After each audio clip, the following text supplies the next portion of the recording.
आता कसं आहे, मनुष्य आणि हडळ यांचं हे पहिलंच लग्न आहे, त्यामुळे नवरा मुलगा म्हणून तुझी जबाबदारी जास्त आहे. मोहन, तू हिला वचन दे की तू जिवंत असेपर्यंत हिचा सांभाळ करशील आणि तिला अजिबात त्रास देणार नाही. मी काय त्रास, आजपर्यंत माणसांनी भूताला त्रास दिलेला तुम्ही ऐकलायत का?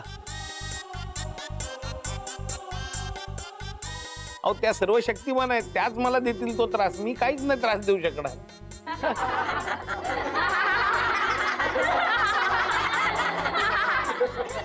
मोहन, काळ रात्री मुहूर्त सजला, वटवा घुळांचा सडा, कावट्यांची माळ गळ्यातच पडे, सुशोभित साजिरे, मधुवंती देखणी परी हडळही, नवरदेव मोहन घाबरे, मिलन घटिका समीप येई, वाढे अमंगळ शक्तीही, होता लग्न मनुष्य हडळीचे, मिळून जाईल मुक्तीही, भूतम मनुष्यस्य लग्नम सावधान. नाही, काहीच नाही.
मला जाऊ द्या प्लीज, मला जाऊ द्या.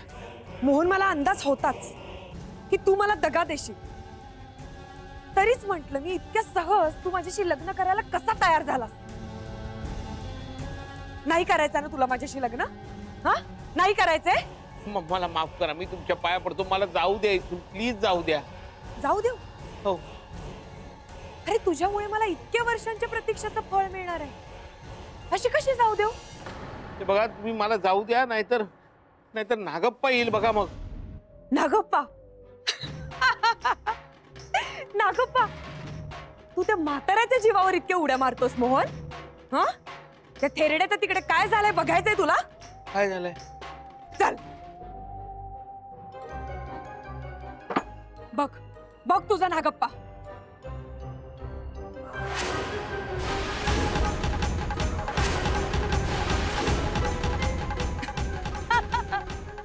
काय झालं? घाबरलास बघून? हा, हा नागप्पा माझा संहार करणार होता? हा, काय अवस्था करून ठेवली रे माझ्या सेवकांनी त्याची. मोहन, आता तुला कोणीच नाही वाचवू शकत. पोरका झालास रे तू मोहन. हा, आता तुझ्याकडे एकच पर्याय, मधुवंती, माझ्याशी लग्न.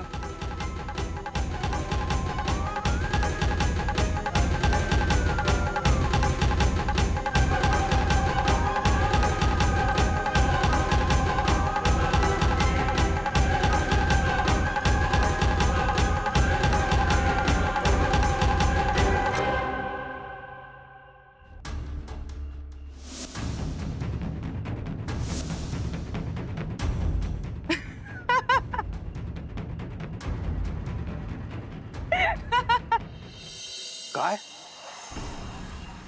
शेवटी नको तेच झालं. मोहन त्या वाड्यात गेला आणि आज तर पौर्णिमेची रात्र. मग मग काय बाबा, तुम्ही प्लीज जरा स्पष्ट सांगाल का काय होणार आहे आज? बाबा, काकाच्या जीवाला धोका नाहीये ना? धोका? अरे पोरा, जीव गेला असेल त्याचा. तो आता काही जिवंत बाहेर येत नाही. आणि त्याला का कोणी वाचवायला गेलं ना तर तो पण मरून पडेल. मॅडम, आपण काकाला वाचवण्यासाठी आत गेलंच पाहिजे. मॅम, आपण काहीतरी आपण जाऊया ना मॅम, प्लीज प्लीज. दिगंबर, जरा थांबतोस का प्लीज? नाही पोरा, असं वागू नकोस. अरे त्याचा जीव तर गेला, तू स्वतःचा जीव का धोक्यात घालतोस? काका, काय बोलताय तुम्ही? आणि कोण मारणार आहे अष्टपुत्रेंना? मोठी गोष्ट आहे, आता सांगायला वेळ नाही. तो नागप्पा गेला असेल. नागप्पा? नागप्पा? नागप्पा म्हणजे तो म्हातारा बाबा, त्यांनी काकाला शंख दिलेला तो नागप्पा. आज तो सुद्धा वाचत नाही. आज तिची ताकद लई वाढली असेल. नागप्पा पण मेला असेल आणि मोहन पण मेला असेल. ए म्हातारा का बस, तुला कळतं का काय बोलतो? काका विषय बोलतोस तू माझ्या? काय करतोयस तू? सगळे मरणार. सगळे मरणार. काकाला बोलतोस तू माझ्या? अक्कल आहे का? अरे मला सोडून जाणारच ना माझा काका. आणलं तुझ्या समोर. मॅडम काय बोलतो? दिगंबर, शांत हो. काय बोलतोयस तू? कोणाला बोलतोयस कळतंय का? आणि तू नको ना त्या बाबांकडे लक्ष देऊ, त्यांच्या बोलण्याकडे नको लक्ष देऊस तू. त्यांना काय माहित अष्टपुत्रे कुठे आहेत ते? हे बघ, आपण अष्टपुत्रींना शोधायला आलोय, तुझ्या काकांना शोधायला आलोय ना. तुझे काका आपल्याला सापडतील, आपण त्यांना शोधणार. मॅडम, मला स्वतःचा एवढा राग येतोय ना. काका नेहमी सांगायचा, पोकतिडकीने सांगायचा, ओरडून ओरडून सांगायचं मला ती हडळ दिसते, भूत दिसते. पण एकदाही आम्ही त्याचं ऐकलं नाही. आई बाबांनी नाही ऐकलं, नेहमी मूर्खात काढलं. मी तरी ऐकलं पाहिजे होतं त्याच. एकदा तरी ऐकलं असतं ना तर आज ही वेळ नसते आली. मॅडम, असं नाहीये दिगंबर, प्लीज नको ना इतका नेगेटिव्ह विचार करूस. हे बघ, आपण जेवढा पॉझिटिव्ह विचार करू ना तेवढं आपल्या प्रयत्नांना यश येईल. आपण शोधून काढू ना अष्टपुत्रींना, ते आपल्याला सुखरूप मिळतील. खरंच मॅडम, मी लहानपणापासून, जेव्हापासून मला कळतं तेव्हापासून मी बघतोय ना काकाला, त्यांनी कधीच स्वतःचा विचार न केला, नेहमी दुसऱ्यांचा विचार केला. घरच्यांचा, आईबाबांचा, मी झाल्यावर माझा. स्वतःचा असा कधी त्यांनी विचारच नाही केला. मॅडम, मी बेट लावून सांगतो की काका ना टॉप क्लास शिक्षक आहे, पण ना तो असा कधी स्वार्थी नाही झाला. त्याची आवड म्हणून तो लहान पोरांना शिकवायचा, म्हणून तो क्लासमध्येही लागला. त्याला कुठेच इथे त्यांनी दुसऱ्यांचा विचार केला, स्वतःचा नाही. कसंही असला, वेंदळा असला तर कपड्यांचा सेन्स नाहीये, विसरभोळा आहे, कसंही असला ना तरी मनाने खूप खूप भारी आणि खरा आहे तो. माझा ना असं आदर्श आहे तो. त्याच्यासारखं थोडं जरी होता आलं ना जिंकला समजे. खूप मित्र आहेत माझे, खूप. काका काका आहे. काका एवढा जवळचा मित्र कोणीच नाही आहे माझा. मला काका पाहिजे मॅडम. तुझा भारी काका आहे ना तो, तुझा जवळचा मित्र आहे ना. हा तुझा भारी फेवरेट काकांना आपल्याला नक्की सापडणार. दिग्या, अरे एवढं प्रेम आहे तुमचं त्यांच्यावर, एवढा जीव लावता तुम्ही सगळे. तुझं प्रेम, वहिनी आणि दादांचा आशीर्वाद त्यांना काहीही होऊ देणार नाही. मी तुला सांगते, अष्टपुत्रे आपल्याला नक्की सापडतील. आपण शोधून काढू त्यांना. पक्का ना मॅडम? अगदी पक्का. 100%. मॅम असं होणार असेल ना तर मला बाकी काहीच नको. मला काका काका परत आला पाहिजे, काका मिळाला पाहिजे बस. 100%. किती जीव लावलाय अष्टपुत्र्यांनी सगळ्यांना. पैशापेक्षा माणसं जोडून त्यांनी जे कमवलंय ते किती प्राइसलेस आहे, अनमोल आहे. अष्टपुत्रे, तुमच्याबद्दल हे सगळं ऐकून मला तुमचं अजूनच कौतुक वाटू लागलंय. आता मला पण तुमच्या भेटीची आस लागलीये. कुठे आहात तुम्ही अष्टपुत्रे? कुठे आहात?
गप्पा.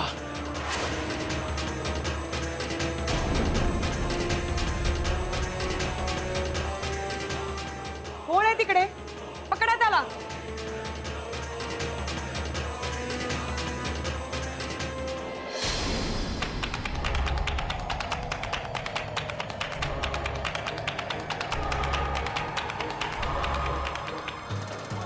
नागप्पा आले, नागप्पा, नागप्पा.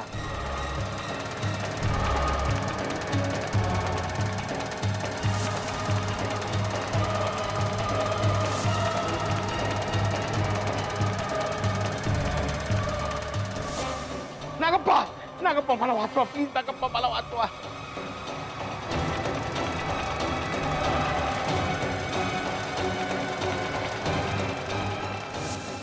नागप्पा, नागप्पा मला वाचवा. मला या सोडत नाही येत नागप्पा. बाजूला. मी मला माझी शक्ती अपुरी पडते नागप्पा. मला सोडत नाही येत.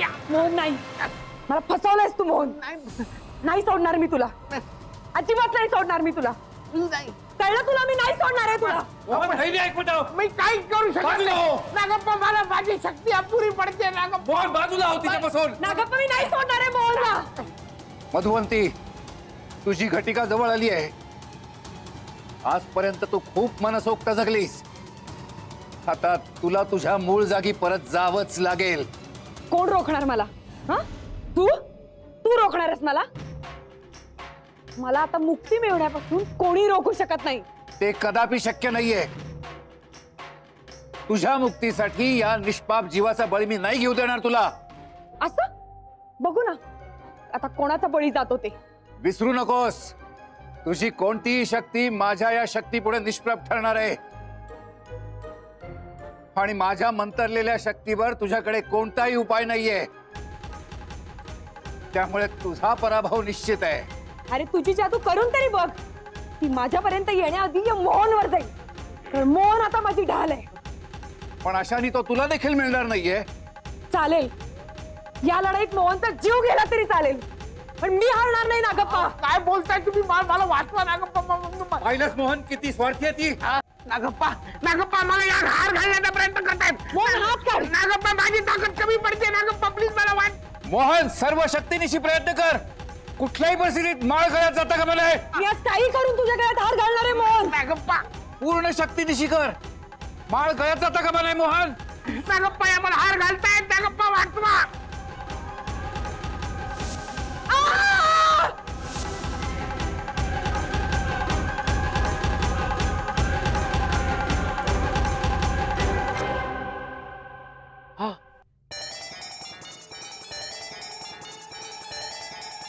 मधुवंती गेल्या मी सुटलो नागप्पा. मधुवंती गेल्या मी सुटलो नागप्पा. मधुवंती गेल्या मी सुटलो नागप्पा. मोहन ऐक, भानावर ये. गेल्या मी सुटलो नागप्पा. मोहन भानावर ये. हे बघ, मी तिला आरशात कायमचं बंदिस्त करून टाकलंय. मोहन मोहन उघड. मोहन बाहेर काढ मला इथून. मोहन नागप्पा तू बाहेर काढ मला इथून. मी नाही सोडणार आहे तुला. मोहन बाहेर काढ मला. मोहन ए तू काय बदला घेणार? हडळ कुठची? तुला काय माझ्याशी लग्न करायचं होतं? कर लग्न. वाट बघ आता लग्न करण्याची. आता बस तिथेच सडक. शेकडो वर्ष, हजारो वर्ष तिथेच बस. माझ्याशी लग्न करायला मिळणार नाही. आता वाट बघ तू. गेली मधुवंती गेली. नागप्पा तुमचे आभार कसे मानू मला कळत नाही. अहो तुमची माझी ओळख सुद्धा नव्हती, पण तुम्ही माझ्या मदतीला धावून आलात आणि या मधुवंती पासून माझी सुटका केलीत. नागप्पा मी तुमचे पाय धरतो. मोहन सगळं विधिलिखित असतं. मी निमित्त मात्र आहे. तुझी माझी भेट या अनुषंगाने होणारच होती. आता तुला मधुवंतीपासून कोणताही धोका नाही. मोहन, तू माझ्यावर विश्वास ठेवून या कामगिरीत सहभागी झालास. स्वतःचा जीव धोक्यात घातलास. त्यामुळेच हे शक्य झालं. असो, जे होतं ते चांगल्यासाठीच होतं. विजय नेहमी सत्याचाच होतो, तेवढं लक्षात ठेव. पण आता मधुवंती मात्र कधीही बाहेर येणार नाही. पण एक गोष्ट मात्र लक्षात ठेव. एकदा तू अनवधानाने त्या गुलाबाला स्पर्श केलास आणि हिच्या जाळ्यात सापडलास. हो. पुन्हा मात्र ही चूक करू नकोस. कधीही गुलाबाला पाणी देऊ नकोस. गुलाब तुझ्या जवळ जरी ठेवलास ना, तरी परिणाम फार वाईट होती. आणि त्यावेळेला मधुवंती अफाट ताकदीनिशी येईल.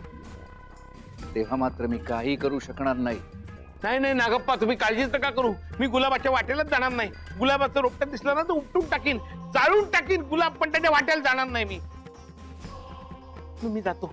मी पण निघतो. तुम्ही कुठे जाणार नागप्पा? हिमालयात माझ्या प्रवासात.